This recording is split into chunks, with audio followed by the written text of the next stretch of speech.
বাঁকুড়াকে ফের গর্বিত করল রামপ্রসাদ।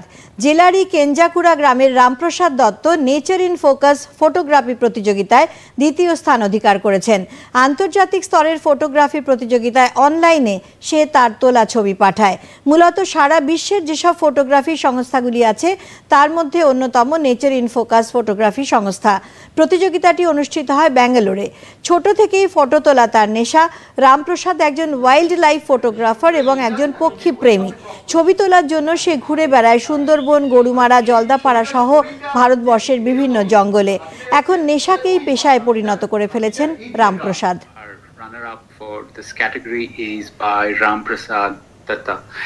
মেনলি হচ্ছে আমি ফটোগ্রাফি যখন ম্যাক্রো ফটোগ্রাফি করতাম, তারপরে আমি একটা গ্রুপ ছিল, হ্যাঁ, ওই গ্রুপে ওই বার্ডিং বা এইসব ছবিগুলো আমি দেখতাম। তো সেই হিসাবে আমি তারপরে বডি কিনি এই করি, তারপর আমি নিজে ট্রাই করতে করতে করতে করতে হয় আর কি ব্যাপারটাকে।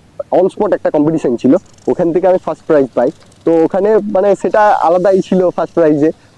তো ওইটা তো আলাদাই একটা থেকে যাবে, মানে লাইফের একটা আলাদা থেকে যাবে। আর এটা তো মানে ভাবিনি যে এইরকম টাইপের হয়ে এরকম ভাবে হব। আমি ইন্টারন্যাশনাল অ্যাওয়ার্ডে এই বছরই আমি ট্রাই করেছিলাম যে আমি যেমন হয় Nature in Focus, Sanctuary Asia, Natural History Museum, Siena award, সেগুলো তো সবগুলোতে দিয়েছিলাম। তো তার মধ্যে তো একটা বলতে নেই নিজের গর্ব করা হয়, একটা তো ফেলিওর এখনো পর্যন্ত হইনি।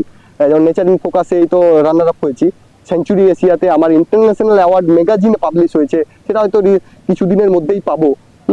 বাকি সিয়ানা অ্যাওয়ার্ডসে সেখানেও একটা সিলেক্টেড হয়েছে, যেটা ন্যাচারাল হিস্ট্রি মিউজিয়াম, সেটাও তিনটে ছবি সিলেকশন হয়েছে। তো খুবই ভালো লাগে, আমার আরো ইন্সপায়ার হয় যে এইসব জায়গাতে, এইসব জার্নিতে, এইসব ইয়েতে আমার ছবি সিলেক্টেড হয় ন্যাশনাল ইন্টারন্যাশনালে। খুব ভালো লাগে এটা।